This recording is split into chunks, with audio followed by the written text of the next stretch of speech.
Before we get into the deep stuff, let's give some basics or some things I want to do inquiry from the others. Walk me through the Santa Fe Institute. What was it about the time of the math? And this was in the late 90s. So they're not going to hear me on this part, right? We're going to do it both ways? It will not be on the video, but we do have you recorded. Fine. Remember, when you're answering on these questions, I'm not in the shot, and they're never going to hear my voice. So a little bit you got to repeat in your answer, you got to repeat what my question was. Oh, a little bit. Okay. Santa Fe Institute. Why, when you're at the top of your game on Wall Street, do you decide to finance, which was at the time, or endow, or become the donor or sponsor, however you want to say it, for what was considered the most cutting edge group of mathematicians in the world? Action. So Santa Fe Institute in the late 80s, early 90s, I was interested, I was on the board of Rockefeller. So that starts, Rockefeller University, formed by John D. Rockefeller to sort of give back to the community. It's east side of Manhattan, except it was old. It was sort of old-fashioned. They were talking about medicine, and medicine by itself was, again, subject to the ideas of science. They were trying to use science to find cures for disease. And I said, no, we need to do something different. We need to start interdisciplinary work. In most... How did a schmuck like you get on the board of Rockefeller? What year was that? I don't remember. Late, I think 89 or 91. So that's one of the most prestigious research places in the world, correct? Yes. Okay, how did a guy like you get on the board of a blue blood, internationally known, hard research, Nobel Prize winners all over the place? How do they pick a guy like you, a trader from, or basically some guy from Bear Stearns? Good question. So I was asked to be on the board of Rockefeller, and I think I was on the board of Rockefeller. There was a money manager who said, Rockefeller needs someone with financial expertise because the university is growing and there's lots of new things. You have to, again, we go back to the original discussion the last time. Up until the mid-'80s or sort of mid-'70s, the most important thing was your name. If you were Rockefeller, you already were considered to be brilliant. If you were head of General Motors, it was your reputation. It was who you knew, who your family was, what was your character. And then in the mid-'70s, basically, if you remember, you probably had a calculator. It was very advanced in those days to have a Texas Instrument calculator, where it could, by putting in the numbers, it would multiply for you to do square roots. And that was the first, and everyone who had a calculator was already advanced on Wall Street. A simple calculator, almost like your accountant. The most important parts of business were really now going to calculations. So it's not only mathematics, but it's things that could be calculated. Reputation couldn't be calculated. I could give you, are you a 10 on a reputation scale, an 8? What does it mean to have a measurement of your reputation? We'll get to that later. But places like Rockefeller needed someone to say, look, we're entering a different world where numbers and the numbers of companies, portfolio management was going to be balanced. It was going to be statistical. Jeffrey, could you come on the board? Potentially sit on the finance committee, Nancy Kissinger and a bunch of other people. And David Rockefeller and I got along very well. He was this unbelievable human being. Respectful to everyone. He introduced his driver as his colleague, not his driver. He would never say, this is my driver. He said, it's my colleague. And David started to explain to me world politics. So David would say, Jeffrey, money is going to be sort of the most important things. People don't understand money. You seem to have this knack for money. I said to David, tell me about your life. What was the worst and the best part of your life? So David said, when I grew up, everyone knew I was a Rockefeller. They didn't know that my father told me he would not leave me a dime.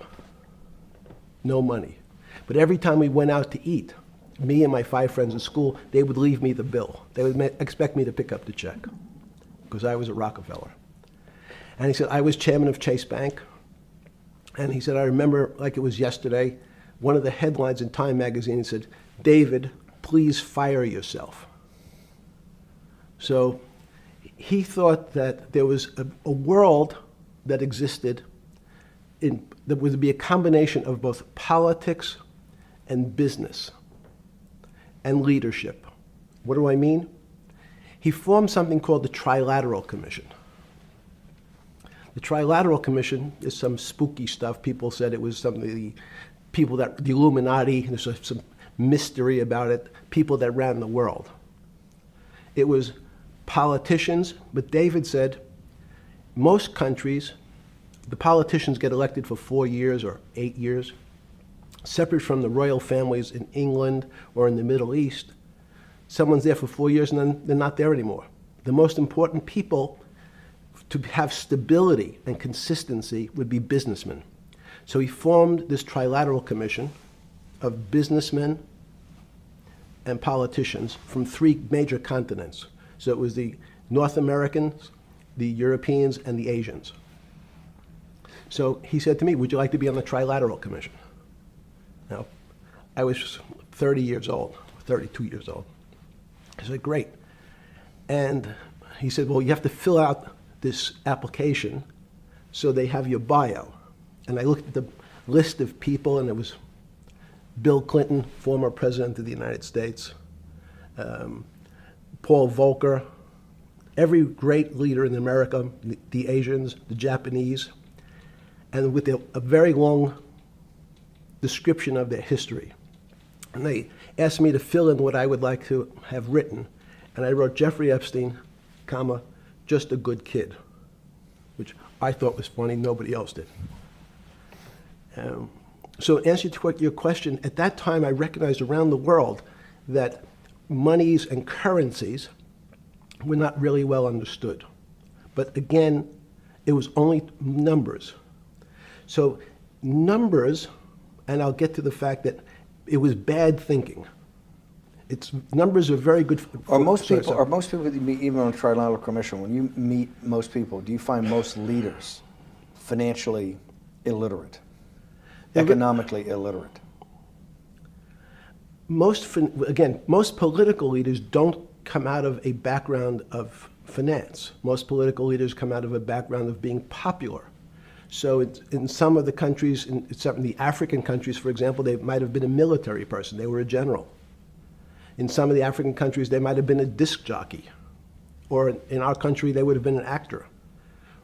The knowledge of money they don't have expertise, they have no degrees in finance. They really, and this is one of the major problems, their expertise, if they have any financial knowledge, is of their own checking account or bank account and filling in their own taxes. So many world leaders who don't really have a financial underpinning make fundamental errors when it comes to money on a country or institutional level. Let me give you an example.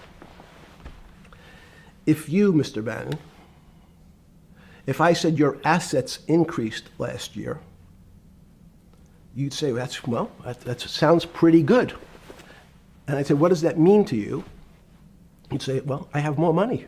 I guess I'm wealthier. I'd say yes.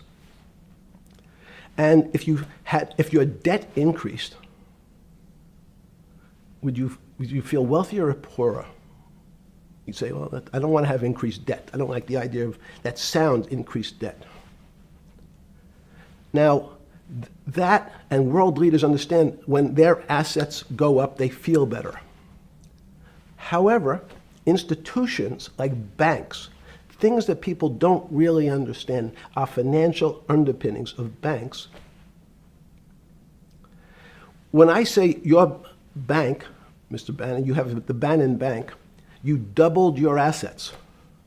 Sounds good, but what does it really mean? It means people owe you more money. You don't have any more money. What? Yeah. A bank's assets are how much it is owed by other people.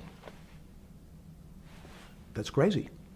So if the bank goes from $2 billion of assets to $10 billion, it means people owe it an additional $8 billion, but their assets have gone up.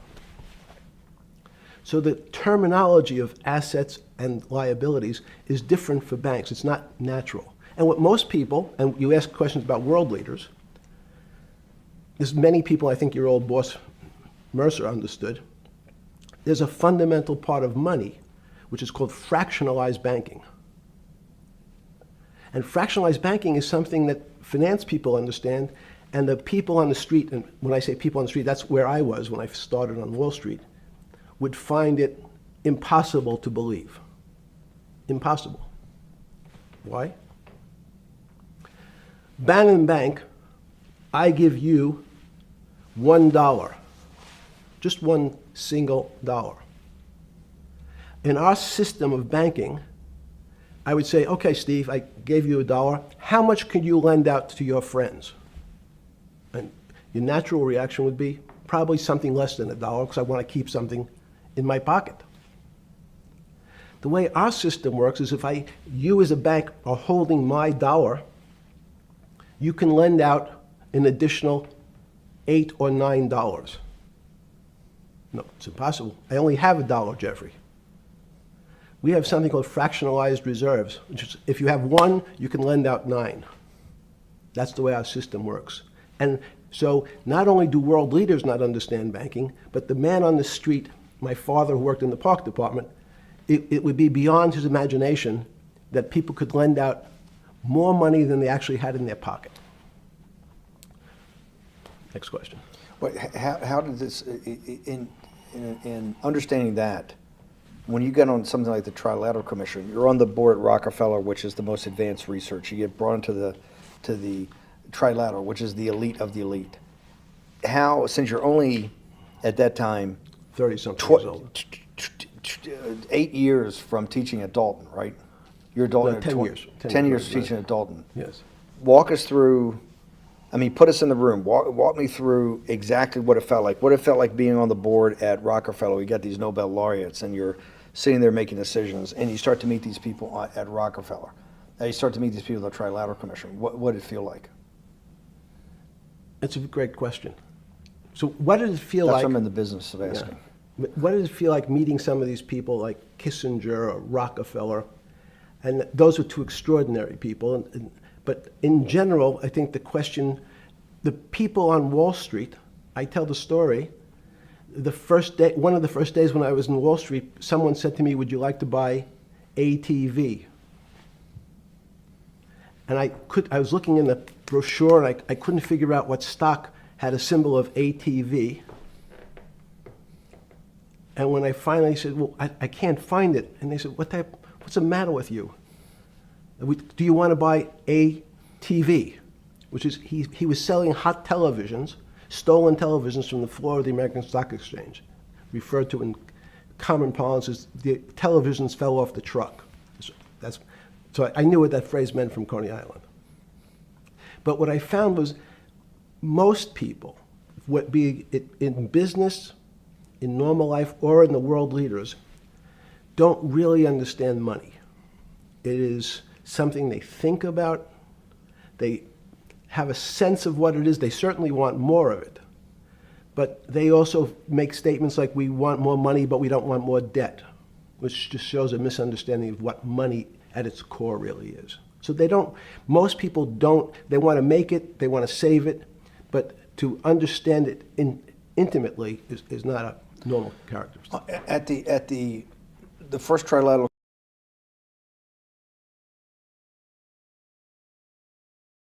or something?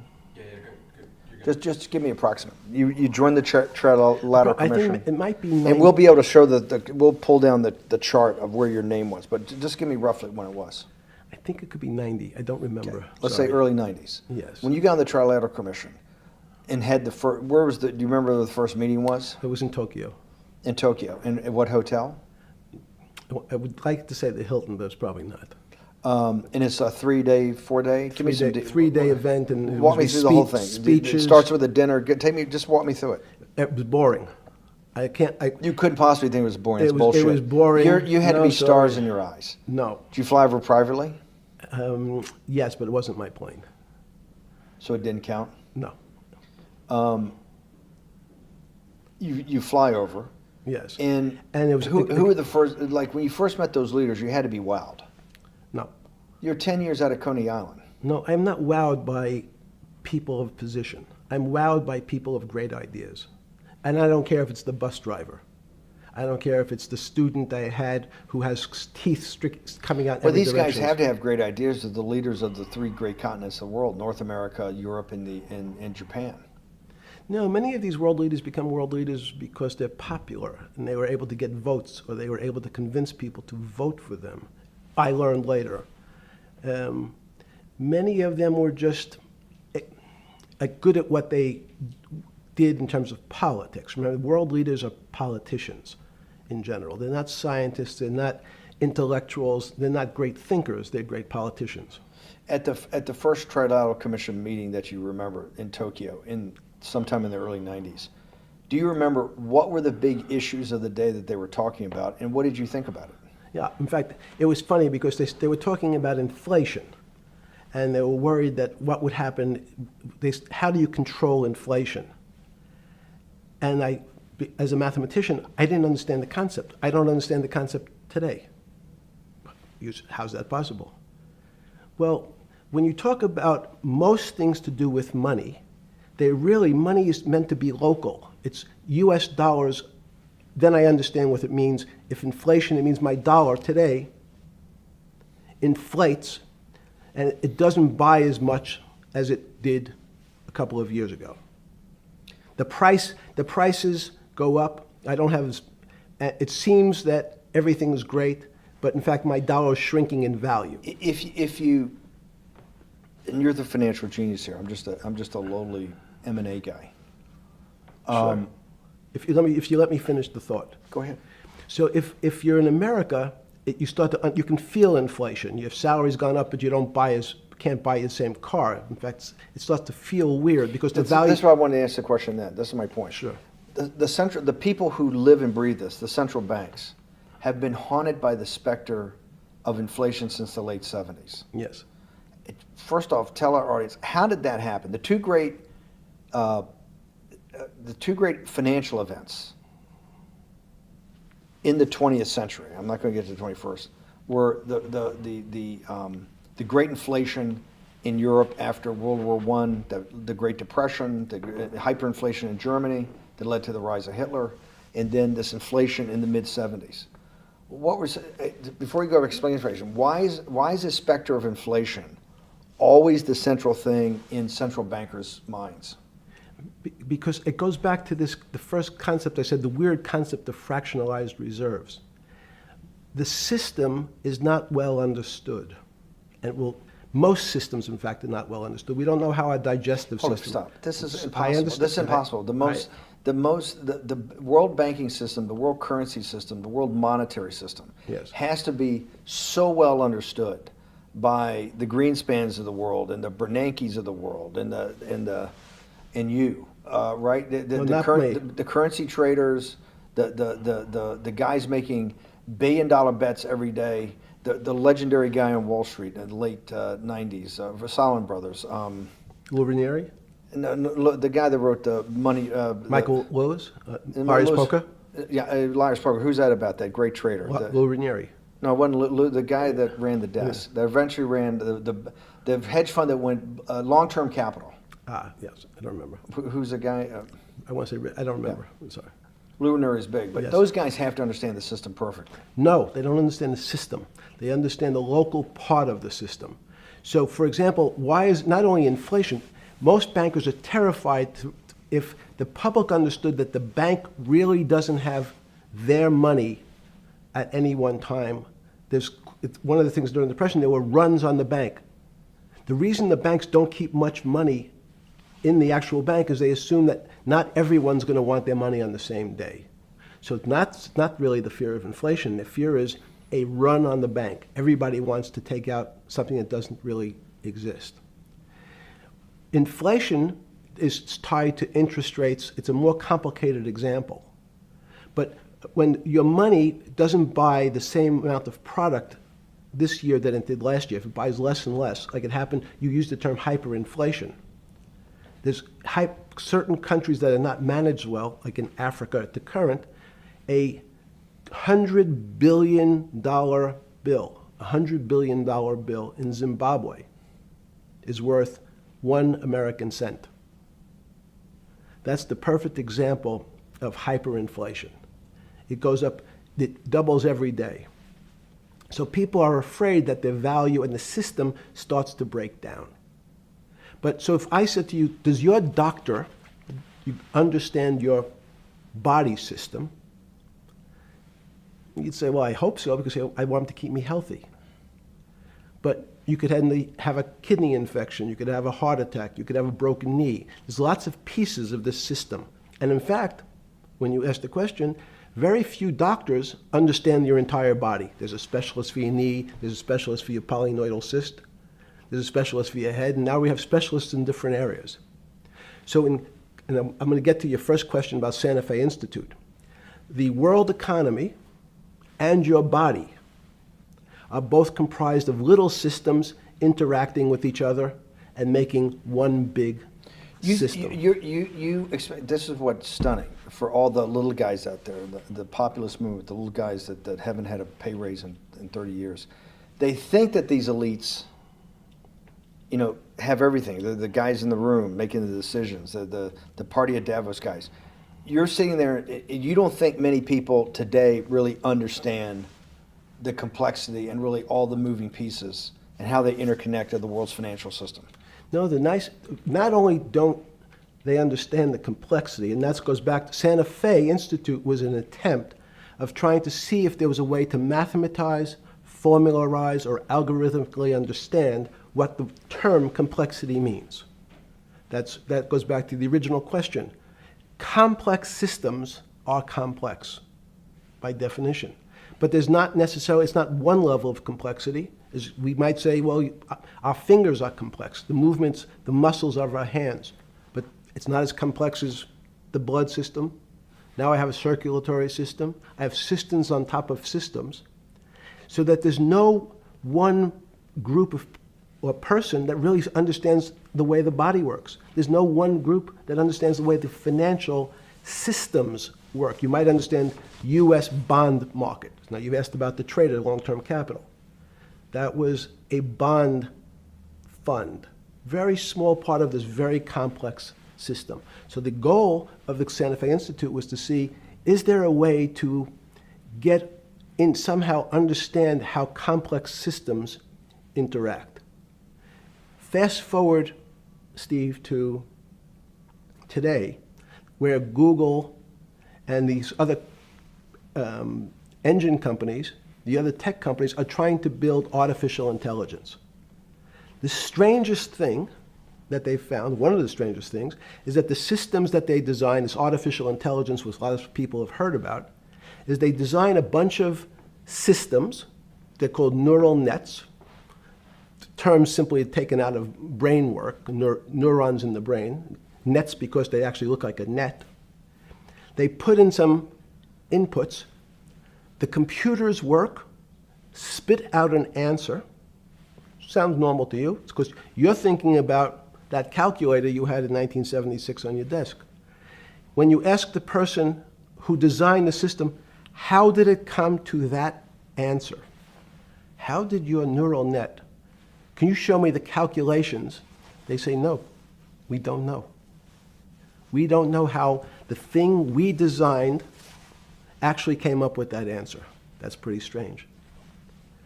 They take the same neural net now, and they put it in front of a video game. No learning, nothing. They said, to the computer, they say, sit in front of your video game and learn how to play. It seems the computer learns better than any human in history, faster than any human in history, beats any human in history, but when you ask the designer how did it do it, no one knows. It just did it. So that's the first little touch of things that we already have gotten to a place where we don't understand it, and we built it. On Sunday afternoon, September 14th, 2008, where were you? Sorry? It was the night they put Lehman Brothers in bankruptcy in London. I was in jail. Seriously. Yes. So the financial crisis of 2008 happened when you were in jail? Yes. Oh, this is going to be so amazing. This is going to be so amazing. I take it you didn't have your Wall Street Journal dropped off to you in the morning, your Financial Times. No.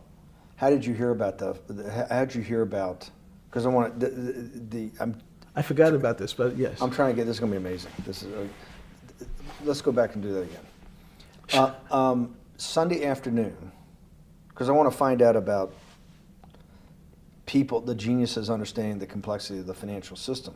Because I think the best example we have is the financial crisis, the crash of 2008. Sunday afternoon, September 14th, I think it was, 2008, is when they were working feverishly in Midtown Manhattan at the Lehman Brothers offices and at various law firms around town, and with the Secretary of Treasury and the Federal Reserve, what they're going to do with Lehman. They decided they weren't going to save it. And so they prepared to put it into bankruptcy at the opening of the market in London the next day. How did you hear about what was going to happen to Lehman Brothers, and what did you immediately think when you heard that it was going to be put into bankruptcy? I'm glad you asked that question. I was in solitary confinement September 14th. And again, some of the public stories about the wonderful time I had in jail and my work release, which didn't come till months after. I'd been there since June in an 8x10 cell with a bed in the back, a 6-foot bed in the back, a chrome sink with a toilet attached to it, and a little piece of metal sticking out that was supposed to act as a table. Now, since I was in jail, there were no books. Why? There's no library. No library, but you're in jail. No, I was in jail, not prison. So in jail, I was in a place which was called the Special Housing Unit, which is for the roughest, toughest, meanest people. They had put me there, they said, for my own protection.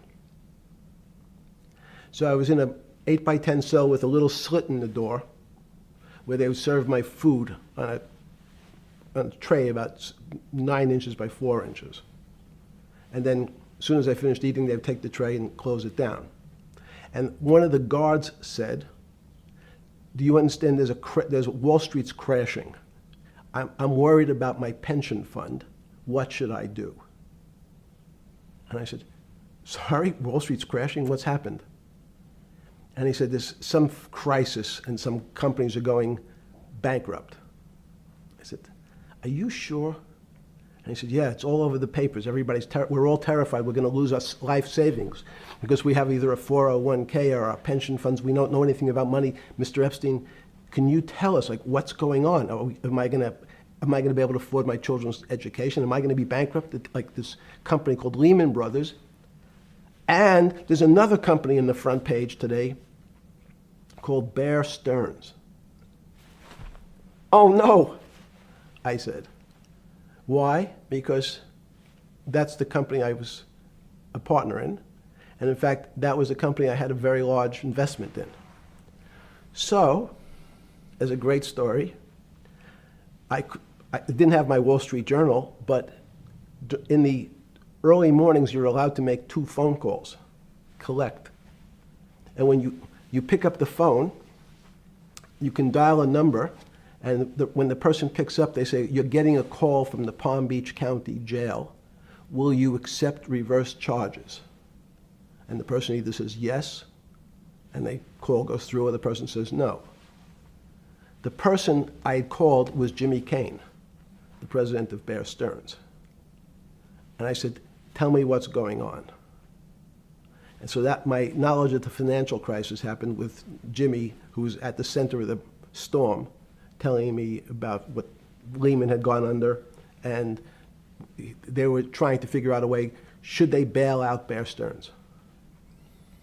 Did it strike you at the time of the mess you had made of your life to be in a situation that you're one of the greatest financial minds in the world, looked at by world leaders and asked your thinking by the most prominent and important people in the world, and here you are in solitary confinement. You got to make a collect call to somebody. Did it strike you at the time how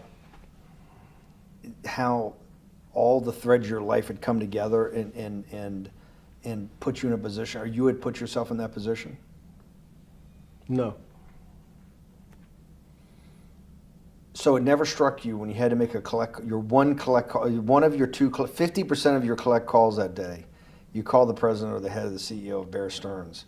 The biggest financial event in your life is taking place, of which one, every important person in the world would be seeking your opinion. Number two would be a once-in-a-lifetime opportunity to apply your craft. Number three, it would be a once-in-a-lifetime opportunity to make money if you were smart, and obviously you're smart. You're telling me here, truthfully, that it never hit you at all of how you'd ended up in a place where you had to make a collect phone call from a jail cell that was 6x9 with a steel bed and your food being passed in through a slot. The question you want to ask is, who was the other call to? Okay. Who was the other call to? The other call was to my friend at J.P. Morgan, who was then, I didn't know it at the time, trying to buy Bear Stearns. So at one point, I had two phones. It was difficult because they're afraid people are going to hang themselves with the phone cord. So they don't actually come together and they're pretty short. So I was actually going between two phones talking to Bear Stearns and J.P. Morgan at the same time. So I found it amusing. And it never struck you about how to end up in a situation like this? No, that would be probably means I would be too self-aware. You can't possibly expect me to believe this. I know. I don't believe it. It's no, it Even can't- it with- can't as be- a- it as- can't- You're telling me that during that day, you never had a moment. You sat there and go, "What the fuck have I done with my life? That I'm in a 6x9 jail cell when I should be on a trading desk, or I should be in my $250 million, greatest townhouse in New York City, taking calls from the King of Saudi Arabia, the President of China, the head of Russia, the President of the United States, to save the world's population from a financial debacle." You honestly expect me to believe that never happened? You're suggesting I was sort of somewhat depressed, and how could this happen to me? I'm not saying depressed. I'm saying a moment of awareness of how could I get myself into this situation. No, I would just say how strange that this happens. Just, it's strange. I'm wearing a jumpsuit and flip-flops. What given color to was me. the jumpsuit? Brown. Brown, Brown jumpsuit. yes. I notice I don't see you in a lot of brown. No. Brown jumpsuit and flip-flops. Flip-flops, yes. With no access to books, no access to newspapers, No access to anything. You had lived on information. Except my Almond Joy bars. I had extra Almond Joy bars. Did you eat Almond Joy bars and things like that because you're afraid of what the cooks did to your food? Yes. Is that because of that you were in for the crimes that you were in for? No, it was just, in fact, I Is was... it because you're wealthy? Yes. How did you know that? Well, people would constantly come, if I was passing by or have to go for my medical, people would either ask to borrow money or make some other types of comments about... And in the beginning... What were the comments? At the beginning, what were the comments? It serves you fucking rich guys right that you're here next to me. There was nothing about your crimes. No. So all this rumor you hear all the time about people in prison that commit the type of crimes you commit, you're saying in your personal thing is not true. No. It was all because you were rich. Yes. And it was all because they wanted to borrow money. Or get advice. Yes. Where they get advice to Which to stock- go long, to go which- long. yes, Are you is it- telling me is this time to buy? You're telling me in solitary confinement they're interested in going long? Yeah. They want to know what What does that say stocks... about human nature? Well, what I think that people find, one of the reasons they wanted to keep me in solitary confinement was they're afraid that everybody would want to know which stocks to buy. But what happened was, after this crisis, now it's on the front page of every newspaper. I don't want to lose this day. Sorry. When you first heard that, was it Bear Stearns had been kicked into bankruptcy, 6 months before? No, this is the same time. This is part of the same deal. I thought, no. Bear Stearns, they saved Bear Stearns and didn't save Lehman Brothers. That's right. it. They let 6 months Lehman- before they had bailed out Bear Stearns. But Bear Stearns was still a zombie, A shell of its former a self. former self. But they had, quote unquote, saved it. They admit, why did they make the decision in your mind? Why did Hank Paulson and Bernanke, what's this concept of moral hazard? Explain to the audience what moral hazard is, and why did they save Bear Stearns 6 months before, and why did the smartest guys in the room decide not to save Lehman Brothers? It's a good question. The real issue is I'd have to go back when you have these systems to the way your doctor responds to any type of emergency in your body. If they might decide to save your kidneys and let your gallbladder go because the gallbladder is less important to your overall system. People, if at that time, even it's not that long ago, the boogeyman was when said, well, what really happened? Jeffrey, what really happened? What is this financial crisis? And, some of the progressives and the right wing blame it on the banks. It was the banks' fault. And it's the fault of this very esoteric, unknown concept of derivatives. It was really the derivatives that caused this financial crisis because the derivatives got somehow out of control and in the Mickey Mouse. And that was the way you started your road to a billionaire went right through derivatives. Yes. But derivatives were not the cause. Derivatives were not the cause at all. It's like saying your hair was the cause of your heart attack because it was on top of your So head what when you was fell the down. cause? There isn't, let me say, there's no one specific cause. These are system collapses. So many times when they have to make your death certificate, when you say, well, what did he die from? They'll say heart failure. But if you say, what was the cause of his heart failure? Well, he had low blood pressure, his sugar was high, he was diabetic, he had all these other problems. But you say, no, we need a word on your death certificate. Did he die from brain damage? Did he die from heart failure? That's the financial crisis. Many people said, well, what caused it? They wrote, like on its death certificate, derivatives. But derivatives are not a fundamental cause of anything. Was it Sunday or Monday? I take it was Monday morning when you made your two collect calls and you were talking to Bear Stearns on one hand and Morgan Stanley on the other. JP Morgan. JP Morgan. That was Monday morning. Did you, Jeffrey, being one of the financial geniuses in the world, did you understand what Lehman Brothers is going into bankruptcy, the domino effect, that by Thursday the financial system would be under such extremis that if it didn't have $1 trillion cash infusion in the United States, it might collapse? Did you know that at the time? Did you view that at the time? Yes. You did? Yeah. Why? Again, I don't want to bore you or the audience with the idea of it's a medical procedure, but you had system failures. So you'd recognize that if I said to you, did you realize when your father was on the ground and he was clutching his chest and he couldn't breathe, it was a bad situation and he could die. That's how I saw it. Did you immediately think about the commercial paper market? I mean, the mechanical triggers that actually you had to blow through these circuit boards. Did you know the circuits? Did you understand the circuits?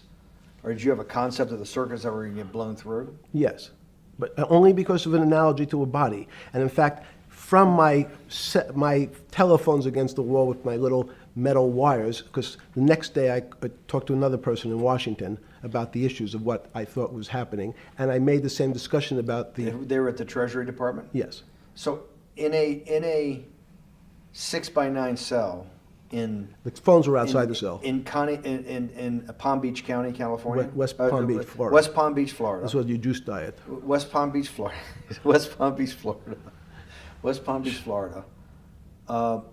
You're making a call to Washington, D.C. to talk to some deputy secretary of Treasury. Someone in Treasury. Right. Someone in Treasury. Right.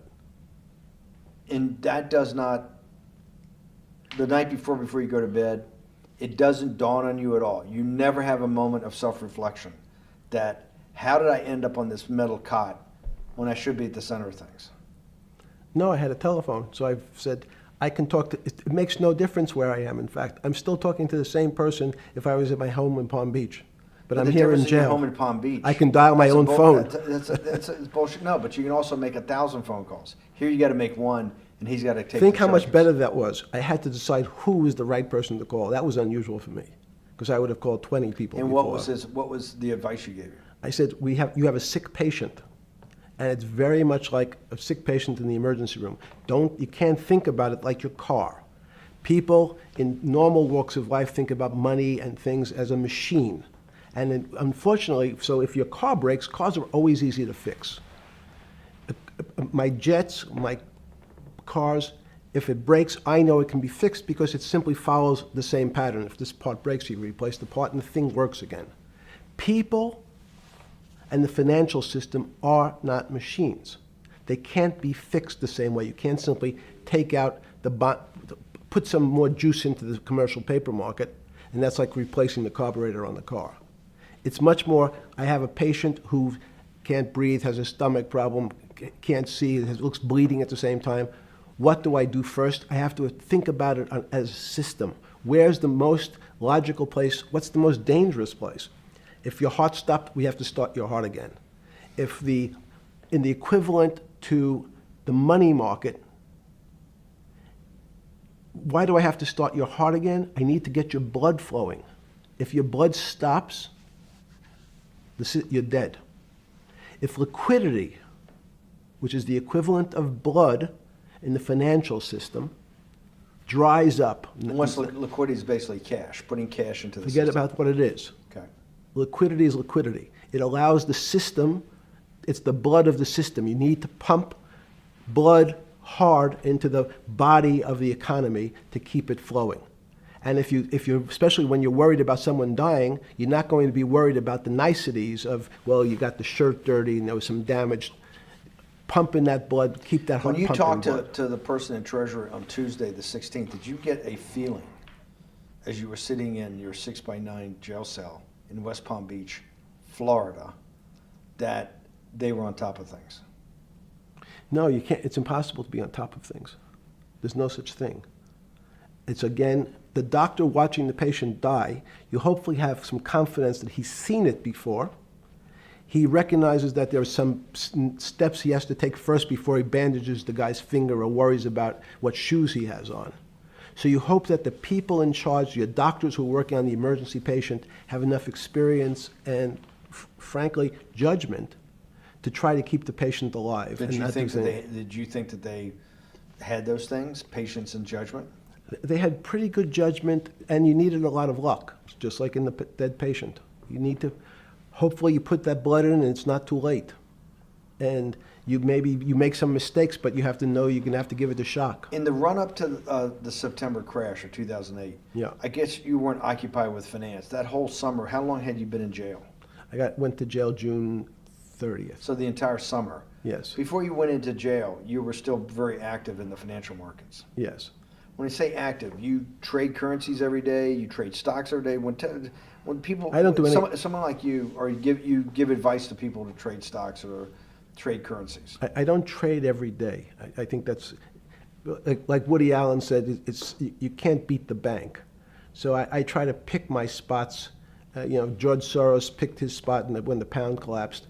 This would have been a great money-making opportunity that passed me by when I was in jail, but that's not how I think. In the run-up to that, in the spring of 2008, that's when Bear Stearns got in problems, I think, in the spring of 2008, and they decided to bail it out. Did the Bear Stearns guys talk to you for advice at that time when the big crisis in Bear Stearns? No, but see, again, unbeknownst to most people, and it's easy to blame people for the financial crisis, like you'd blame someone for giving your father the drink before he had his heart attack.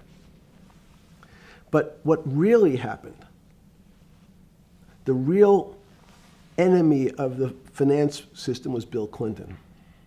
And if you ask me what and who caused the financial crisis, I would tell you it was Bill Clinton. Because of what Bob Rubin and he did to deregulate the financial system? No. Because as of the last time we had our 60-minute interview, you talked to me about home ownership. and you asked me whether everyone should own a home. And I told you, no, it's too risky. So the financial collapse of 2008 is because of hardworking African Americans, Hispanics, and whites who wanted to have a ownership stake in the society that all rests on their shoulders. They're the culprits. No, not at all. Okay, then I didn't say they were the culprits. I was pretty clear it was Bill Clinton. Okay. Why was it Bill Clinton? Because Bill Clinton wanted to get votes from those people. And he sold them the idea that instead of renting in a house, and historically the values of houses have gone up, and he said, you guys in these local communities who haven't been able to afford a house before, I'm going to show you a way. I'm going to give you a way because I'm sure I'll get your vote that you can own a house because I want your vote. So what we're going to do is I'm going to let you buy a house, Mr. Bannon, when you really, you're right on the border, maybe, or not even on the border. Your credit is not good. Okay, let's be honest.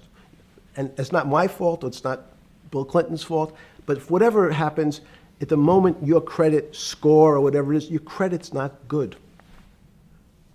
Now, normally, you come to me and want to borrow money, I'm a bank, and I say, I'm sorry, Mr. Bannon, I can't lend you money because your credit score is not up to where it needs to be.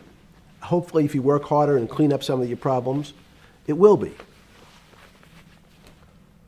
But no, what I say to you is, I'm going to figure out a way to lend you, not give you. I'm going to lend you money anyway, though you don't have a good credit score. And don't worry, I'm going to get rid of the term that you don't have bad credit. Bad credit sounds pejorative. You don't want to be a person. Sounds judgmental. Yeah, it sounds judgmental. So what we're going to do is we're going to call your credit situation subprime. Oh, nobody knows what that means. Subprime. That means prime is good credit. Subprime is not good credit, less than good credit. So we'll call it something that people really won't follow, and we'll tell you what. We're going to have people lend you money, though you are a subprime borrower, and I will figure out some government agencies to guarantee your loan, though I don't think you're a good risk. So the banks say, no, no, no, we don't want, initially, the bank said, sorry, this is too risky, Mr. President, for us. We're in the business of managing risk. It's not our money. It's the hard-working people's money sitting in our bank. We can't lend to people whose credit is not prime. You're asking us to lend to people who are subprime.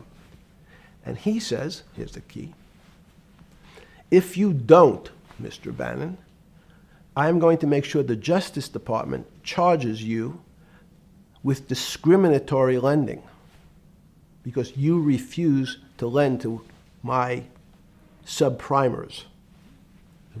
In business terms, you should never lend to. But what we'll do is I'm going to form an agency called Fannie Mae and Ginnie Mae, just another agency names. They'll guarantee your loan. So don't worry. Don't worry. You don't have to pay it back anymore. Even though and maybe you don't even have to work as hard anymore.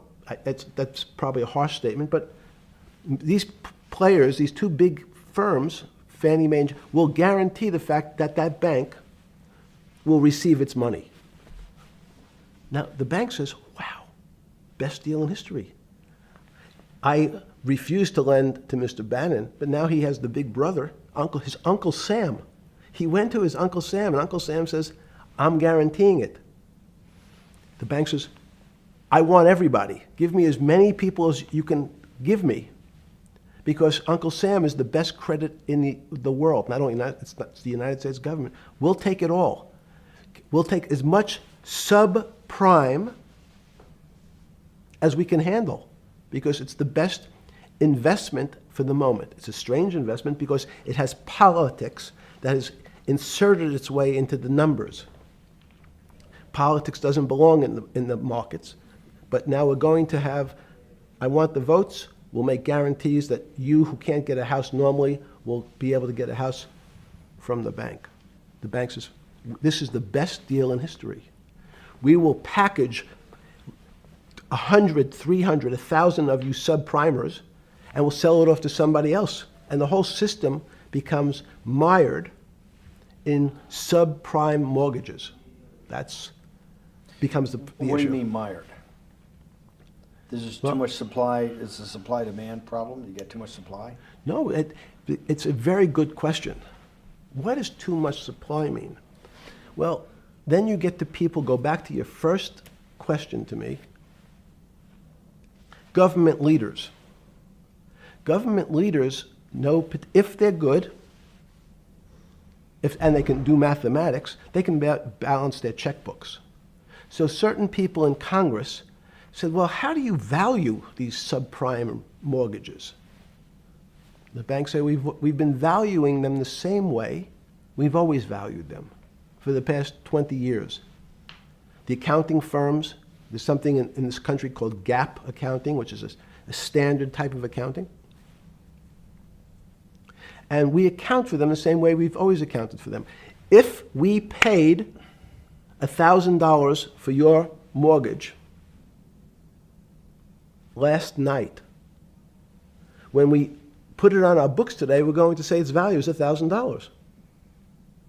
Makes sense. I paid for it what's its value? It's $1,000. That's what I paid for it last night. No. The Congress people said, that's not really a good answer, you know. That doesn't give us confidence that you know what you're doing. Because what happens if you have to sell it tomorrow morning?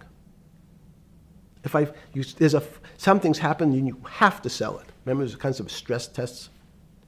Would you be able to value it at what you paid for it the day before? And Wall Street says, that's not the way you can think about this. This is crazy. We always value things at the cost from the day before. And they changed the accounting method.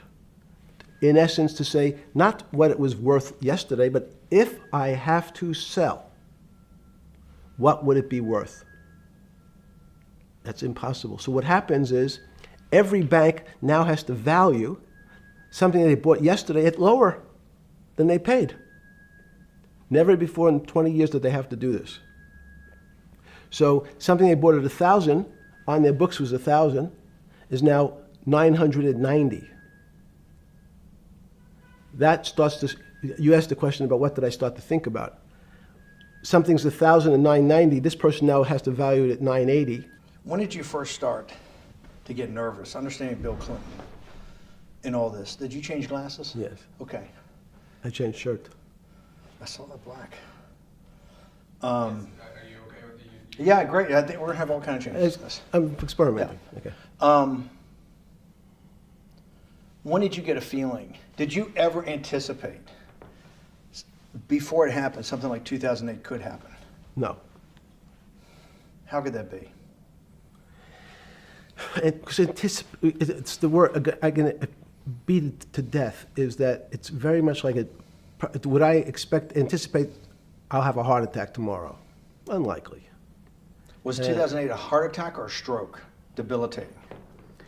It's a better, it was both. But why was it both? Because in fact, as I said, the blood was getting dried up in the system, and the head, which is sort of the central bank, wasn't working. So to some extent, it was a combination. It was just a crisis. Did you see that building up over time? It's always been lurking in the background. I mean, if you have an older parent, would you say it's possible? Did you anticipate him having a heart attack today? No, you hope things are going to go better and maybe they'll fix it up. The system was getting too complex, and it wasn't based on derivatives, because what people keep forgetting, and as I was just explaining, Wall Street, and in many professions, including Wall Street makes it sound complicated. They don't want the little guy to understand what they do because they make so much money and they don't do very much. So they couch it in words like derivative and stock options and commodity futures and different types of contracts. It's all fairly, everyone is capable of understanding it. It is not complicated. But Wall Street, because they make so much money from doing fairly simple things, needs to make it more complicated than it really is. We had a very big recession in the early 90s based upon real estate and Japan basically imploding. Let's again, Okay. you had a recession in the 90s. I don't know what it's based upon. It's always interesting to look back and say, separate from there's certain triggers, like there, in the 70s there was a... What do you think it was based upon, the 90s downturn? It's clearly there was a huge downturn. No, I know there was a downturn. That's what I know for sure. I don't. That's a fact. That's all. Everything else is sort of speculation about why did he have that? I understand that, but Sorry. there's some speculation that has 0% probability of being true, and there's others that have 90%. In the range, when you look at the range of alternatives of what could have caused it in 90, and what I'm trying to do is get you all the way up to 2008. Look, you're the smartest guy in the room, right? You know that. Do you think there's anybody in the world today? Oops, this is going to be a bad question. No, but do you think anybody in the world today, the Alan Greenspans, the Bernankes, is there any central banker you know, any partner of any Wall Street firm, any guy running a trading desk, and I would take it that would be, or anybody at a Larry Fink at BlackRock, Steve Schwartzman at Blackstone, the top 100 financial guys, and let's throw in a couple of Nobel economists, and let's throw in the best professors at Wharton, at Harvard, at Stanford. Do you think that there's anybody that understands money or understands the world's financial system as good as you? There must be. But it doesn't come to the top of the head. No. Okay, fine. Now It's that not now that I've gotten that, let's go back to 1990. In that arc from the fall of the Berlin Wall to 2008. Good. We started with the implosion in Tokyo of the Japanese economy, Japanese financial markets. We had the huge run-up in internet stocks, right? We had the implosion of that in 2000. The bankruptcy of Drexel Burnham in 90. Mm-hmm. Implosion of Japan, huge run-up in equity markets for the internet, implosion of the internet in 2000, 10 years later roughly. Mm-hmm. And then this run-up through the Iraq War and all that, the run-up to 2008. Every 10 years, it seems like, we're in some sort of 10 years before the 1990s was the 70s. You sound like an astrologer. Okay. And not a finance person. You're supposed to be a mathematician. It just seems to me a pattern of every 10 years. That's misleading. That's exactly right. Because people like to see patterns. People like to see patterns where there are none. So a pattern of a financial crisis every 10 years is just in my mind. Yes. Long-term capital that had to be bailed out back in the late 90s when everybody panicked. And that wasn't that bailout today would look small, and it was $5 billion or was $30 billion. Businesses fail all the time. But long-term capital, the Federal Reserve stepped in. But I'm saying people go bad. Things go bad all the time. Yes, you're correct. The audience that's watching this, the little guys, they go bankrupt all the time and nobody gives a shit. You know why? They're a little guy. But when long-term capital management goes bankrupt, or Bear Stearns goes bankrupt, or Lehman Brothers goes bankrupt, people care because it's an unfair characterization. Why do you say that? Because again, it's the complexity of the situation. If you think about you have a complex system. You have your body. Now, in fact, the little guy is my finger. This is. And Bear Stearns is your heart. That's correct. The banking system is my heart. The system, I can't risk my because remember, it's not only my. You haven't been able to name. Hang on. You haven't. Hang on. No, hang on. I was trying to hang. I wanted to see if the hang on worked. No, you haven't been able. You're not good enough yet. You're like junior wizard trying to do it. You haven't. Yes. I'll say, since we can't name another guy that's as good as you. Now, there may be a couple out there. You're not bragging. You're humble. It had to be sometime. Please tell me there was some time before you went to jail and basically got cut off from daily information in the summer of 2008, that you started to get very nervous that this complex system, that something was deeply wrong? Okay, first, let's go back. When I say no one understands the system better than I do, it doesn't mean I You always understand. sound like a doctor. You're afraid he's going to get sued for giving a thing. Yes, you're not, no. gonna, you're No, not no, taking no. on any liability. There's no contingent Yes. liability here for Yeah, your no, answers. no, no. But the word understand is the problem. Okay. I don't understand the system. So I don't understand the financial Will you system. please stop? You cannot sit here and Yeah, tell no, me. no. What we just went through, I'll go through again. The hedge fund managers, the money managers, the central bankers, the commercial bankers, the heads of the investment banks, the heads of all the trading desks, the top economists, and I'll throw in the business school lecturers at Stanford. Of all the top 200, 250, you can't name at the top of your head the guys are at least at your level. You have to understand it somewhat. No. Sorry. We all don't understand it. No one understands it. It's a miracle. That's part of the problem. It's impossible to understand. That word understand simply means if this happens here, that will happen there. It's predictable. Understanding means it's predictable.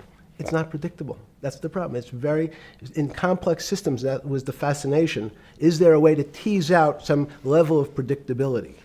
So even No. in In the fact, spring you of- would ask the question, it's a great question, which was it a stroke or a heart attack? Now, most people don't know that before they were going to have a stroke, they had a stroke. They just have a stroke. Do they understand why? In hindsight, you go back and you can make lots of explanations. It might sound good, and if you're talking to the working man, you're using language that he'll never understand. It's complex, so just like going to his doctor, he says he has a gastrointestinal problem, or he has diverticulitis, as opposed to saying, you had a stomach ache, you ate bad food. People don't like to say it in normal, everyman terms. The system had a stroke, and we don't know why. But you just, okay. Okay. Hardworking people, and there's a great social benefit, would you not agree, with having people having ownership in the system? When you say ownership in the system, it doesn't mean, Let's start over, because. okay, So flip Sorry. over your phone too, because Yes. I don't want anyone to see Yeah. anything on your phone. So maybe flip it down or something. yeah, Yeah, who knows what the fuck comes up with that phone? that's correct. We don't want to send you. KSA. I can't not believe I've got the magic moment when you're in fucking prison or jail, wherever the fuck it is, It's in crazy. solitary. Now, there's a funny part to that we missed, which is So said, go ahead, tell it. the funny part is Yeah. what you asked me. Is there anything funnier than that? No, no. For black humor, it's I don't make any black comments. Sorry. You asked me what I was wearing. That's right. You're too wrapped up in the Me Too movement. Yes. So I was wearing a brown jumper and a brown pair of pants given to me by the jail with the word trustee on the back. Because you had qualified to be a trustee? Well, the funny part was it was spelled Trusty. So I wasn't really sure. I'd been a trustee in many different operations, but it was the first time it was actually printed on my back and spelled incorrectly. Probably had a higher level of being a trustee at that than you had at all the boards that you were trustees, right? Yes, because as the trustee meant you get two devices to clean your toilet as opposed to one. Yeah, but it also meant that you had some sort of personal fiduciary own responsibility for oneself, right? In the jail? You mean? Well, that's what being a trustee is. That's why they give you two. Yes, you get two cleaners. I was a trustee in the jail because I was able to teach some of the kids to help them get their GED. So that's how they gave me a trustee job. There's no time. I got to go back to this because I'm like a dog with a bone in this thing. Yes. You can't. There's something deeply fucked up with you. At least something. Well, we know there are things deeply fucked up with this. You will get through in this film, Right. but you cannot possibly have sit there, knowing that you came from nowhere, knowing that you went to the very top of what is considered outside of science and maybe physics, the thing people most admire because it's like alchemy, understanding high finance. To sit there in what will be the defining financial crisis of our time, like Black Friday or Black Yes. Monday, whatever it was, in the Great Depression, and be there at that exact moment, triggered in part by a firm that you used to be a partner in and knew intimately well, and it created much of your initial net worth because of, and know that you couldn't, someone who lives on a phone, right? Yes. Because you do live on a phone, right? Correct. You had to make just 2 collect calls. You cannot tell me sometime during that day you did not have that conversation with yourself of how the fuck did I do this to myself to put myself in West Palm Beach in a 6x9 cell with a metal fucking bed with a brown shirt that said trustee spelled wrong. So did I find it amazing that I was there? That's a Not better, amazing, and I don't want to say it was not Nope. funny. Oh, I thought it was. I wasn't funny. Right. But Not I- amazing. no, it was incredible. Incredible in what way? This- Incredible, like how do I do this to myself? No. It's as incredible as me sitting here in this house. They're both just 2 sides of the coin. That's how I think about it. That my life today is incredible. Do you consider yourself a stoic? No. I consider myself a hermit. Stoics are not very happy. Being a hermit then, being in that 6x9 cell, being in the cell qua the cell was not the problem, right? Correct. What was the problem?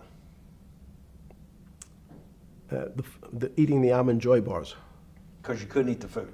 No, right. And but remember, my life is. Did that ever strike you that I can't eat the food because somebody might have done something to it? I gotta live off an almond joy bar, 1 a day or 2 a day or whatever. How many ever sneak in a day? No sneaking in. Your 1 almond joy bar, it did not hit you at some time? How the fuck did I do this? No. Let's go back to the spring of 2008. Were you so wrapped up in your personal issues at the time you were not spending enough time on the financial markets, or were you deeply involved in the financial markets like you normally were? In No, the spring of 08? I was involved. So we're saying that the smartest guy in the room didn't see it coming. No, of course The not. bankruptcy of Bear Stearns, you just thought was a Bear Stearns problem. You didn't see it as systemic. I know you keep harping on it, but it's not. Because you're a mathematician and understands systems. I- It seems that anybody that understands that they had a systemic problem, you at least be the first on the early search radar. If you're not going to see it, then I'm really afraid, because that means that I always assume there's at least a set of guys out there that have some sort of sense that something's not right. Imagine the guy who has a stroke or had the heart attack. When you ask him, did you feel funny the day before? He's going to tell you, yeah, I didn't feel right. Something was off. I didn't feel right. I had my stomach was right. I felt a little dizzy. I felt a little weak. But if you asked him that day before, do you think you're going to have a heart attack tomorrow? He'd say, no, I just feel a little weak. I'm a little dizzy. My stomach hurts. So these systems, and that's the issue of complexity. What complexity says is that, in fact, everything seems to go along, and people have seen it. One of the great examples of complex systems is sand dunes. In fact, the sand keeps building up. People have seen some, and all of a sudden, one more sand drop, and all the sand starts running down the hills.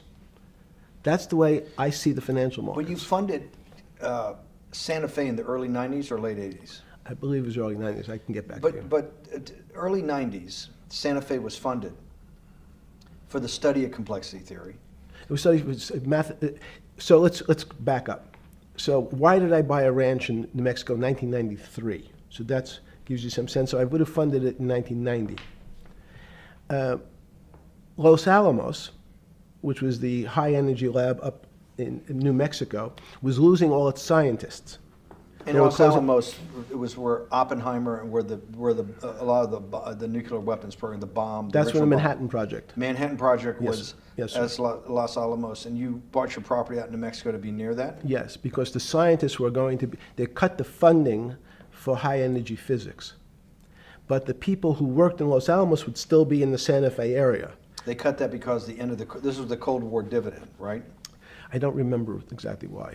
It was because, again, people thought that physics and high-energy physics really wasn't that important. Because that was about nuclear weapons. No, it was because they decided, which may be not right, this was the same time that Murray Gell-Mann came up with the term quark, Q-U-A-R-K. He picked it out of an old poem, the word quark. But it was it was mysterious. So they were starting to understand in the 90s that our world of the physics world, there was things that were just unexplainable. They called it strange things. You gave it a name. You gave it some characteristics. You called it had charm, was one of the terms. It had a charm. It had a flavor. It had a color. But no one, Mr. Bannon, understood what it was. Just like the financial system. And you wanted to investigate that. I wanted to see if we could build tools so others smarter than me could help investigate it. And that was the beginning of your concept of the Santa Fe Institute. Yes. And Santa Fe Institute was founded to do study in this type of... Can these areas of strange things be described by some form of mathematics? So that's what I'm trying to get at. The foundational thought, the organizing principle of Santa Fe, Yes. in the high physics lab at Los Alamos, Right. which had been the headquarters of Manhattan, and the Trinity Project, right, the bomb. Yes. So you're talking about the elite, the high priest Of physics. of physics. Yes, sir. Which, high priest of physics, some subset of that is also mathematics. It's math. Yes, they're both similar. Project out. One of the tools you want to do is to make sure that in this complex system, the finance system, I'm doing a lot of this for philanthropy and a lot for the good of mankind, but also to be able to understand this complex system, the most complex outside of maybe our body, of the financial world. Yes. Did they create tools, or were you smarter in than the mid-aughts, 15 years later, than you had been then because of work that was done at Santa Fe? No. It was great. But in fact, most of the money, most of my philanthropy in the area of can you describe things that appear to be unexplainable by mathematics, and can you fund people who have new ideas? And unfortunately, when someone thinks they've been able to, there was a man, Stuart Kaufman, when they think okay, I figured out how to be able to predict the unpredictable, what appears to other people to be unpredictable. But my system, in those days it was called genetic algorithms, can predict what things will happen, and they all want to make money. So they use their systems to try to figure out, they know they have figured out the way to make money because they figured out the unexplainable. They try, they go bankrupt, and we start again. So with a cold view, what I've come to realize is that the attempt to mathematize, formularize, or what in your prior work, to understand what really is, in today's world, still unexplainable, is impossible. They're miracles. Your first head of Santa Fe was Christopher Langdon, I think. Langdon from But Australia. Murray Gell-Mann was Murray really Gell-Mann was was the the- funder. he He was- was the Yes, rock. Yes, he was the rock. He was a Nobel Prize winner? Yes. Yes, and a wonderful guy. He came out and helped us with the Biosphere 2 project. He came with Chris Langdon. Yeah. Chris Langdon was the operator, the day-to-day guy. Chris was doing artificial life. Right. Murray tried to lead his own artificial life. Yes. When Chris came to Biosphere 2 for the first big conference we had in 1994, he was one of the most impressive guys there among all the world's elite. Kew Gardens, the Lawrence Livermore lab, the labs at Sandia, all the major universities, Lamont Doherty, all the big Earth observatories, Woods Hole. What set Langdon apart, I thought, and the reason I invited Santa Fe to be part of it, was Langdon actually made a presentation that everything, and he was making this to scientists, a lot of marine biologists, a lot of people that were just beginning, Wally Broker and people who were just beginning the study of climate change, at that time called global warming. That he made this compelling presentation that everything's really mathematics. Yes. It's all just back to math. And you have to, all these experiments you do, you're not, one of the reasons they're not considered by the high priest in physics as being real experiments is that they don't have a mathematical basis to it, and everything has a mathematical basis to it. Langdon seemed like a radical visionary. What happened to that concept? You go back 350 years. So you have Isaac Newton, you have Leibniz. Move forward, you have people like Heisenberg and Gödel, and what every one of those mathematicians and philosophers came to understand is that there's numbers can describe certain things, approximate certain things. But in fact, trying to put measurements and numbers on other things that are really unexplainable is folly. 300 years ago, they said that unexplainable realm was God. And people who attempted, in fact, to explain the unexplainable, who said, yes, I understand the unexplainable, were charlatans, they were the occults, they were the astrologers, they were the con men. Alchemist. Yes. Well, no, alchemist was, in fact, they believed that there was a way to transmute one metal into another. In fact, they always wanted to see if they can create gold. There's no reason, if you think about it, they recognize that one metal is different than another metal because it has some additional pieces to it. It has additional neutrons or protons or electrons. So because they thought it was a machine, they believed it was a machine, if I can take 5 protons and add 5, that gives me 10, I should be able to get gold. Move everything around inside these systems, the molecules transmute one molecule into another, and if this molecule I've transmuted it into is gold, I'm a rich man. It's back to money. But there's something strange happens. Isaac Newton says, this is really weird. If I want to push a ball on the table, I have to touch it. Maybe I have to blow on it. But I actually have to push one side of the ball or the book to move that side. I'm pushing here, and obviously this thing is what appears to us humans to be solid, so it moves as one thing. But the only way to get something to move was to touch it or put a force against it. Okay, seems to make sense. Everybody has that experience. I want to lift a glass, I lift it. If I want to push a ball, I push it. If I want to pull a ball, I pull it. But he recognized when the ball fell off the table, it went in a different direction. How's that possible? Nobody pushed the ball down. And he said, this is crazy. Why did the ball go down? I didn't push it. I just let it go. So someone's pushing the ball, because I know that I am confident that the only thing that gets something to move is with a force that pushes. So there's a force that's pushing the ball down. In fact, he called it gravity. He measured how fast it was pulled, but never was able to explain why it happened. How is it? What is gravity? It's this. Everybody says, well, why did the ball fall to the ground? Because gravity took it. But what's gravity? That's, as Feynman would say, that's the name of the thing. We have no idea what it is. This goes to Santa Fe. They were trying to explain the unexplainable. Can we measure? Can we figure out a way to predict the stock markets using these types of chaos complexity? Before we get there, let's walk back through it. Let's go back to Newton. Sure. Pre-Newton and then Newton. What did Newton solve that for millennia up to Newton had not been solved? And then I want to go forward all the way to Santa Fe of what they were trying to solve. Let's start with just 2 or 3 of the basic guys, but let's go with Newton. What pre-Newton, it was what? And then why is Newton such a genius? I think mathematically they told me one time, I've seen there's been 115 billion people roughly that have lived on the earth. And of that 115 billion, Newton. Are you sure that's a number? That sounds very high. We only have 7 now. I think in the history of the earth, I think I'll pull up the stat for you, but I think it's 115 billion people. They figure that probably is inflation. That's why have lived on Earth. But he's one of the handful of the most important.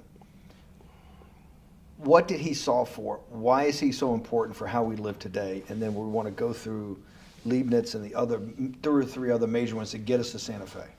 Well, it's a long journey. This is the heart of what we're trying to do. Let me take a bit of a detour just Okay. a second. What if you went to high school and the last year in your high school, you took calculus? So Isaac Newton sort of invents calculus. Well, that sounds invents. Mathematicians. To torture seniors in high school before they graduate. Yes, but obviously no. Yes, the answer is yes. Certain people could never do calculus. Why is that? Why is calculus why is that the dividing line between, to me, people who can handle that and can go on to do certain things, and people just hit the wall, even if they know math? It seems to me that that calculus is the thing that changes. It bridges. That's because it's about the theory of change and the theory of how things change. It's a great question. But in fact, what calculus does is it's somewhat philosophical. That's why mathematics is Newton wasn't a mathematician, he was called a geometer. That's what they used to call themselves. They understood geometry and numbers. But there's an old conundrum where it says, during Pythagoras' days, Zeno's paradox it's called, where they said, well, if the wall is 2 feet away from me, and I take one step that's halfway to the wall, that'll be 1 foot away. And if I take another step that's half again, that'll be half a foot away, and then a quarter of a foot. I could walk forever but never touch the wall. Doesn't sound realistic, doesn't make any sense in our real lives of the physical. But what Newton understood is many problems were like that. Many things approached the wall, or in calculus, approached the limit, but never really reached it. So he said, it's okay, you don't have to reach it. We can do lots of the mathematics as if it was so close, it was almost there. And we could do lots of mathematics almost being at the limit. And this is really important, Steve, for today. Because most of the science up until today was things that are starting to approach the limit. You were taught in high school that if you had 1 divided by 0, if you remember your high school algebra, you were told, what's the answer to that? Is there an answer to 1 divided by 0? No, if you were in high school, I'd say, stay away from it. It's the boogeyman. You could write it down as it's undefined. It's not able to be determined. There's a bunch of things. But in fact, 1 divided by 0 is a strange things happen. It's a world of the strange. And what I'll explain to you after is that when you get 1 divided by 0, you get into a world we don't know what happens. The answer is it's not explainable. We can call it things like undetermined. We can have a convention to say it's X, Y, or Z. But in real life, we don't know what happens when you are actually at the limit. So Newton thought the same concept, is that the limits were God. You got close to God, but you could never be God. He had this sort of religious interpretation. Okay, I want to go back to Newton. Why is Newton such a big dividing line in mankind's history? What is it about Newton? What is it about what he's trying to solve? What did they not know beforehand? And because we live to a degree in a Newtonian universe, although I realized later subparticle atomic physics, but at least for a while it was Newtonian. So what's the dividing line? Why is he so important? Why is he an inflection point in mankind's movement from the swamp to the stars? It's a great question. Stars were by Kepler. What Newton starts to allow us to do is to make accurate predictions. Remember that we've talked about that with money, about the things in our physical world, how cars, he didn't have cars, how horse carriages moved, how bowling balls moved, how pool cues and pool table balls. Had people tried to solve that before Newton? Had Many, people many. tried it? Heraclitus or Plotinus, Pythagoras, had these greats that we hear about, had they tried to solve the same problem?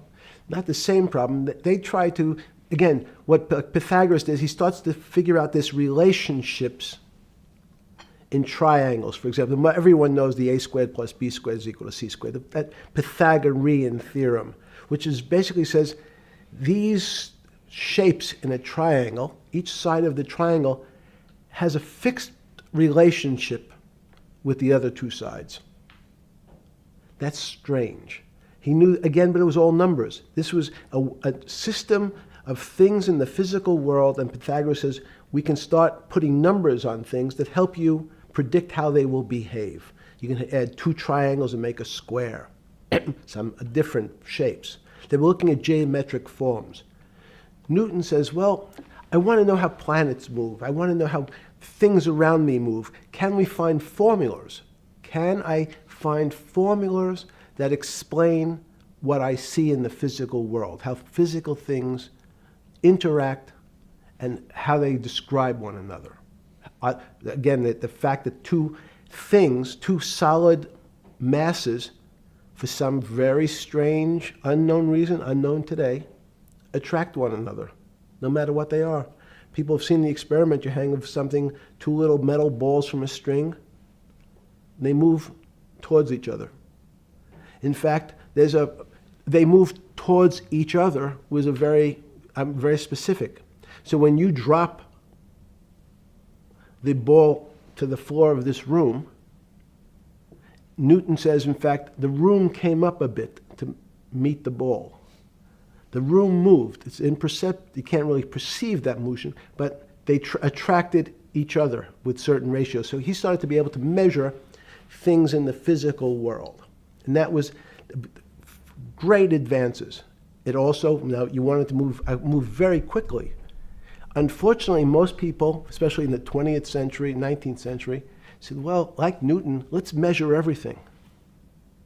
Let's measure people's behavior. Let's measure their psychology. Let's measure their health. You go to we could have my blood test. Let's measure everything. We measure Wall Street. Their voting habits. Measure, measure, measure. Can we put a number on how much I care for my wife? Can I put a number on how I feel? And we tried, unfortunately, we try to mathematize the finer things in life, and then recognize that there's things that, unfortunately, just fall outside. Schrodinger wrote a very famous book about what is life. He was trying to figure out a way, can he describe the difference formulaically between things that are alive and things that are dead? The answer is no. The things that are alive in my world are miracles, not magic. Magic has a bad connotation, trying to hide things. You don't believe in the spirit or the soul? That's what animates people, is your spirit or your soul. That's No. Have you ever seen someone die? When they die, their spirit leaves. Their soul leaves, no question. So in There's fact, no question to you about no that. question. There's no question to you that there is some animating life force within us that leaves when you're dead. Yes, in fact, I refer to the soul. This obviously is certain. The questions in the past, even Because during people would normally think you were soulless. So Thank you. But have you talk about you actually believe in it and have done some thinking about it is pretty shocking in its own right, isn't it? Well, again, mathematics. Leibniz thought. We know Newton was at Cambridge, and he was the head of the math department, right? He's a professor, essentially. Yes. But Leibniz, was Leibniz a German professor? Yes, but what Leibniz said is the soul is so strange because God took chemicals, which is simply the material, like tables, and he somehow made this material able to have a thought. How strange is that? Not only does it have a soul, but some way it was put together that this material substance is able to think. So when you say to me, it's obvious to everyone that there's such a thing as a soul. Now, if you're part of the Charlatanville, you'll try to explain it to people. The soul I describe as the dark matter of the brain. Why is it dark matter? Because in high energy physics nowadays, you hear terms of dark matter, dark energy. Again, terminology. It's a complicated term. Why is it dark matter? Because we can't see it. That's all. What do you mean you can't see it? Well, somehow we see something moving towards this area of darkness. Something, I can see this thing. This appears to me to be empty. It's just black. But I see it being drawn this way. So I say, well, I know if this were matter, that would follow that equation. If this was solid, it would explain the way this particle moves. But I can't see anything here. So I'll just call it dark matter. And I'll say, I don't know what it is, but it behaves as if there was something there. The soul is obvious to everyone that there's something different between things that are alive and things that are not alive. But we have no idea what it is. It's currently unexplainable. I believe we need an entirely different system of analysis to try to figure out. But Sorry. No, with Newton, with all his alchemical studies and things he worked on the spiritual side, Leibniz that just talked about the soul, Schroeder talked about what is life. If a modern scientist or someone that you funded at MIT or at Harvard or one of these things talked in those types of terms, they would be considered to be a wingnut today, wouldn't they? They would not be. They would not be on the path for tenure, right? Unless they were in the philosophy department. This is exactly my point. We're talking about three of the greatest mathematicians in mankind's history that have really changed mankind. Talking like this, what happened? How do we get to a situation where they could not be in the high physics? They could not be in the mathematics department or working in high energy physics. Good. It's an easy answer. Newton was a combination of mathematician or geometer then and philosopher, and as time went on, those disciplines seemed to move apart. We had philosophy. Some of the philosophers can't do math, and some of the mathematicians. And again, mathematicians often break into two categories: people that solve problems. Those are more like geometers in the old days, just problem solvers. And then there's thinkers, theoreticians. They're more like the old movement towards philosophy. But neither one of those two groups have been able to figure out why something is alive as opposed to something that's not alive. No one's been able to describe what the soul is, but we all know it exists. And I think what we need is science is a bad word. I think science only describes the things we already know about the physical world. In fact, there's an argument that the physical world that we see has been created out of our systems of mathematics. Mathematics, everyone knows mathematics describes the physical world much greater than it should, unless my view, the physical world really comes out of conscious beings that have mathematics. So they create it. This table appears to you and I to be solid. To a bat, because we have light that's bouncing off the table into our eyes, it appears solid. If instead of eyes that responded to wavelengths of visual light, our eyes responded to radio waves, the radio frequencies, it's not different, it's the same type of frequency as light, but different speeds, the table's invisible. We know that our phone works in this room. So the waves are coming through the windows, the waves are coming through the walls. So the walls are invisible to that type of radiation, that type of energy. The walls I can see them because my eyes, a physical system determines that the walls are there. You, with Murray Geldman, you founded, or with the original donor, and had the idea of Santa Fe Institute. In 10 or 15 years later, that effort to study the complexity of systems mathematically. Yes. Was it's a essentially total failure. Yes. A total failure. Total failure. Why is that? It's the failure of science because, in fact, if to some extent science doesn't describe romance, I don't know why I'm attracted to somebody. I don't know. People are attracted to each other, and everyone has the same feeling. They've seen someone walk in the room, and they say, "Oh, that person gives me a creepy feeling." Science has tried to describe. Science doesn't describe what creepy feelings means. They just know it's a creepy feeling. I think women as I said the last time, have an intuitive sense. What is intuitive? They have intuition, they have feelings, and they're able to deal in the realm of things that men, especially men like myself, find unexplainable. They have women have intuition, men see things a bit differently. Men want to measure everything. Women are not really that interested in measuring.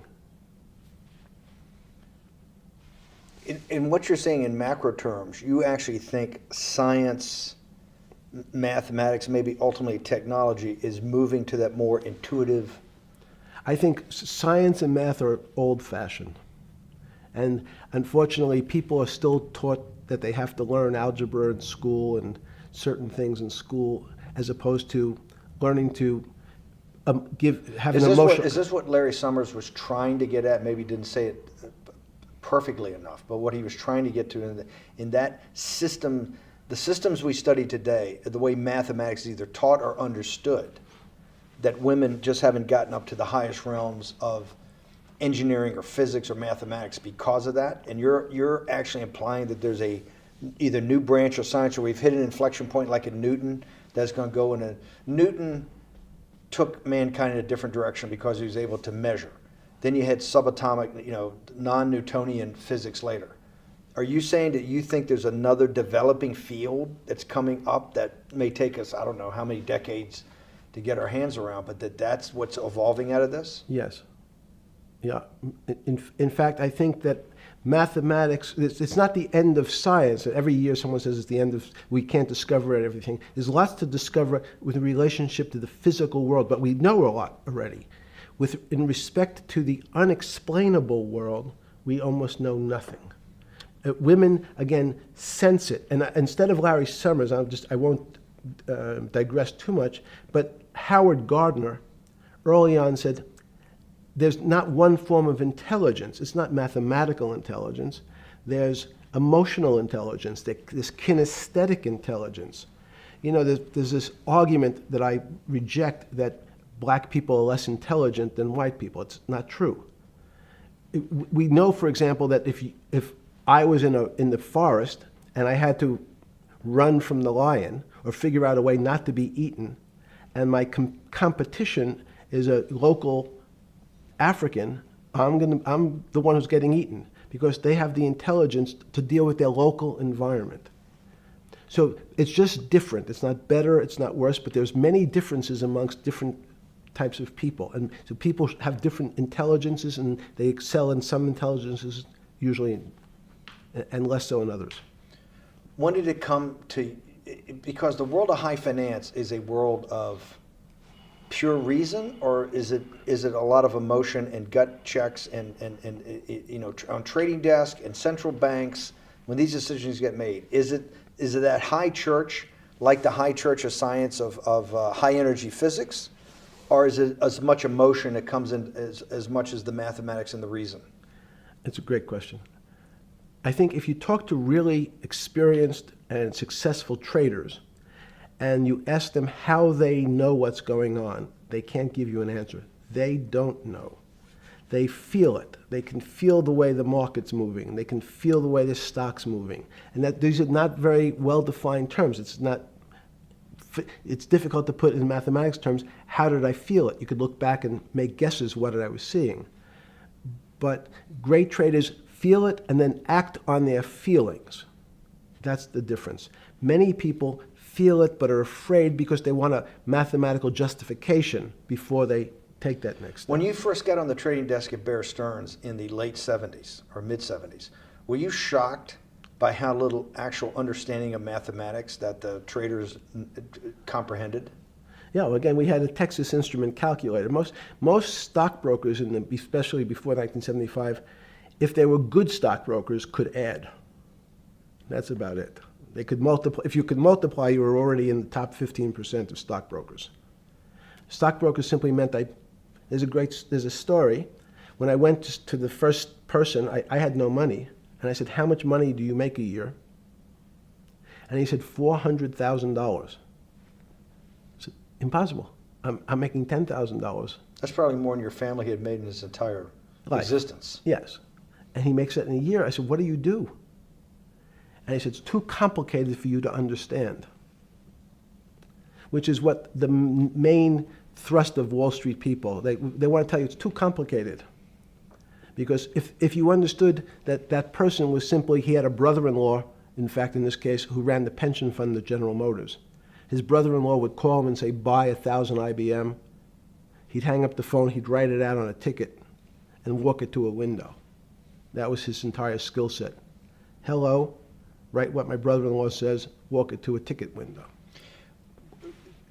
Give me an example when you were on the trading desk in the early days of Bear Stearns of a time that you felt either complete uncertainty or you saw total panic, where something was happening that people couldn't foretell and that they were like in an airplane cockpit where it's going wrong. Walk us through that. In 1978, I think it was, across the news wires, there had been a collapse of the currency in Thailand. On the other side of the world, had no relationship to me. I wasn't sure where Thailand was. But the fact that a currency, a country's money, had all of a sudden dropped tremendously in value, affected the rest of the world's markets. And people panicked because they'd never seen that before. A very small part of a very complex system had a shock throughout the whole system. So prices on Park Avenue apartments, the bond markets, the stock markets, every started to gyrate. You know, there's an old mathematics expression that if a butterfly wings in Mexico make the wrong turn, it spins out, and eventually, by the time it gets to Canada, it turns into a tornado. So these are part of complex systems.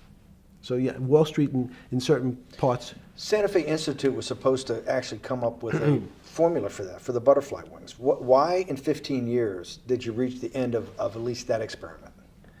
Every attempt to, that's why it's so exciting now, because I think certain people are starting to realize that there's so many things that are unexplainable that we have to think about them differently. Music is a great example. It's a common man's example. You know, when you hear a certain song, it makes you feel a certain way. How does it do that? We don't know. We can't mathematize it. And even that music, Steve, nowadays we compress music. When you have a violin, it's compressed onto your iPhone. So what does compression mean? I'm taking lots of information and I'm cutting it into lots of pieces and squishing it together. And when I squish it or compress it, I have to take out lots of pieces, but I say that they're not very important pieces. It's those pieces that we take out when we compress data, to me, are the most interesting parts of life. You just said a while ago, part of this new search for science may go back to when people were actually talking about a soul, and you said there's no doubt in your mind that there is a soul. Describe for me what you mean by that. What do you mean by soul? What do you mean soul different than the physical analog body that we're seeing on film right now? It's difficult to describe in words. I mean, I'm not a poet. Poems get a little closer to what that really means. But even the concept of what is life becomes complicated when you deal with plants and seeds. Is a seed alive? I don't know. Certain people would say, no, it's dead. When your banana, one of my favorite examples is the banana that's sitting on the countertop in your kitchen today. Is it alive or dead? What do you think about human life? What is human? Tell me about human life. But your banana is alive. That banana is breathing. It's on your. You say that's impossible, Jeffrey. No, it's not. Is the banana conscious?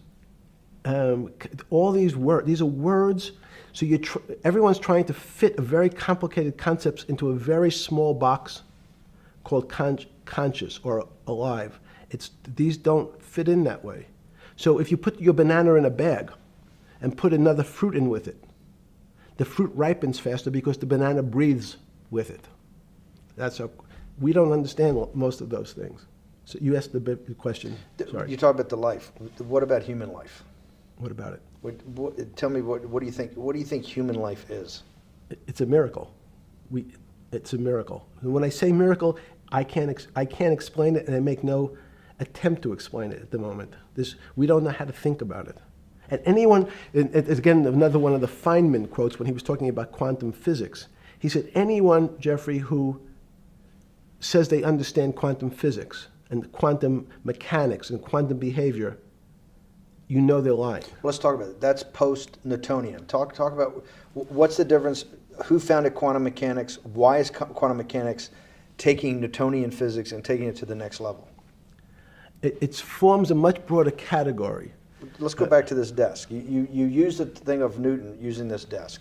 Why can't Newton's theory explain everything? Why did subatomic quantum mechanics or quantum physics have to come in to explain this? Well, so let's go right back to square one. Why is it called quantum physics? So quanta is a word that simply means packet, small amount. So it's quantized. So we recognized, when we recognized that this table appears, another very complicated word, solid to us, it's really made up of molecules or atoms. And atoms, we've given lots of names to what some of the behaviors. If you were in school, when you and I were in school in the 50s, the model was a little center thing in the middle, and an electron went around and around it. It was seen as a ball that went around and around it. And as we started to look at, say, well, let's see what this ball looks like. I want to be able to examine that little thing called an electron. We found that there was nothing there. There wasn't the thing. It was simply a cloud of energy that we can call an electron. So we already started to see mysterious things as we go into very super small quantities, quantum physics.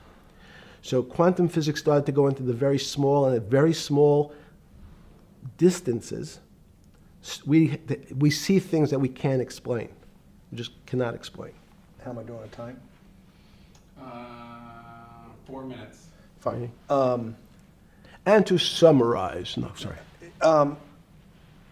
Let's go back to human life. When do you think human life starts? It's not these. So you see, this is the question. You're asking me to measure something again.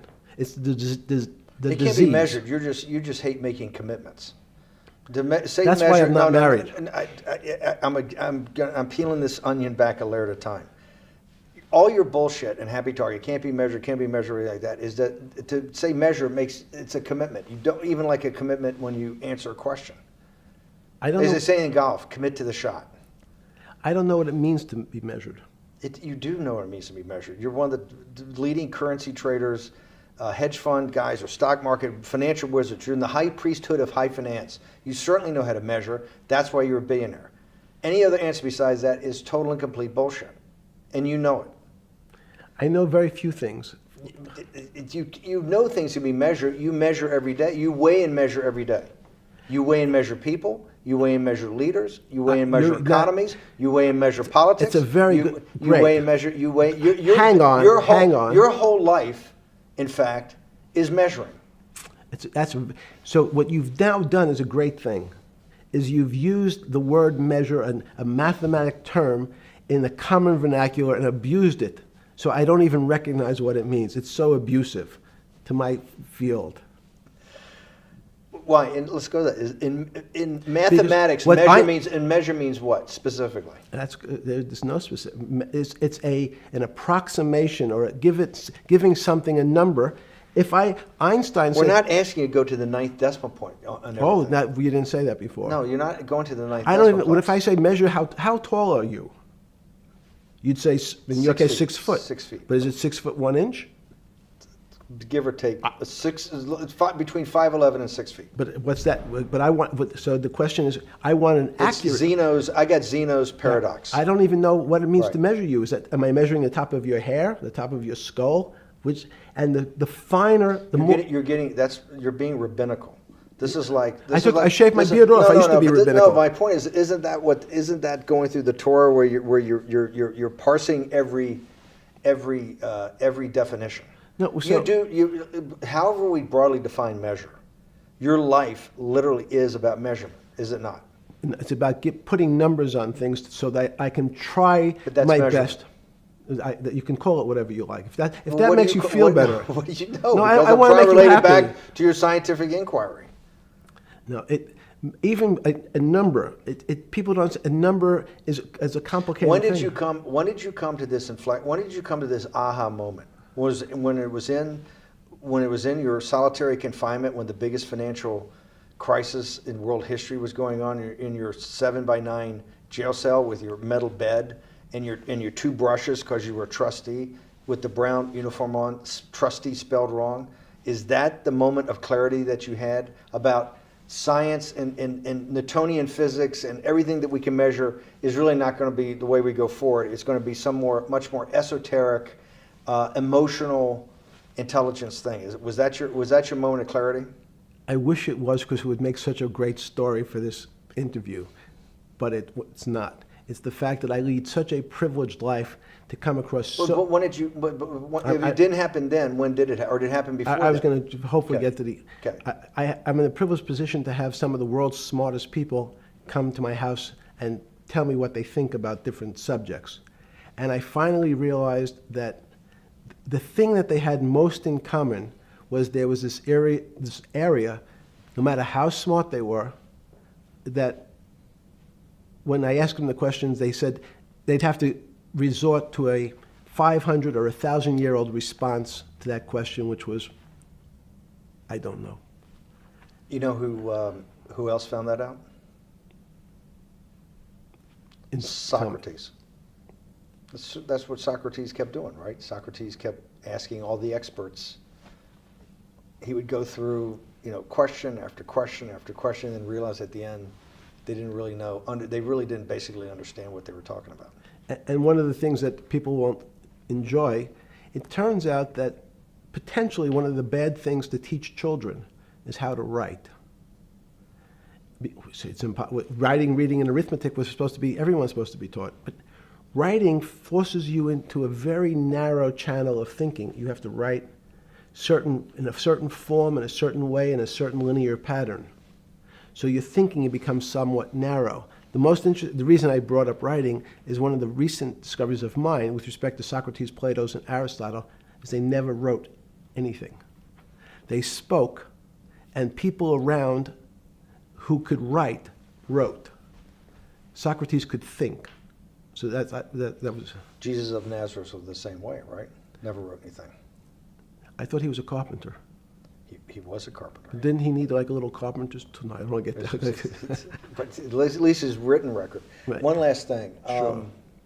Thank you for having me to your house.